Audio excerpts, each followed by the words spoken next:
วัสดีครับหน่อยลูก สวัสดีครับ วันนี้ติวมาทำอะไรลูก มามาเล่น มาเที่ยวทะเลเหรอ ใช่ครับที่หาดนางร หาดนางรำอำเภอสัตหีบ ำใช่ครับ จังหวัดชลบุรีใช่ไหมเป็นยังไงลูก ที่จริง แต่ตอนนี้เราอยู่หาดนางรอง ใช่ มันติดกันใช่ไหม ใช่นางรำกับนางรองมันติดกัน โอเค วันนี้บรรยากาศเป็นยังไง คนเยอะมากใช่ไหมลูกคนเยอะมากอันนี้ทะเลพี่ติวมีฟุตบอลมาด้วยใช่ไหมครับน้องมาตอมนี่ นั่งมาดิ บายบายอ่ะชู้ๆหน่อยค่ะ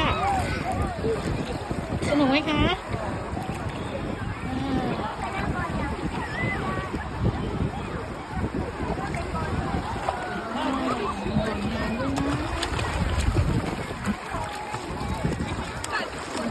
มาครบแก๊ง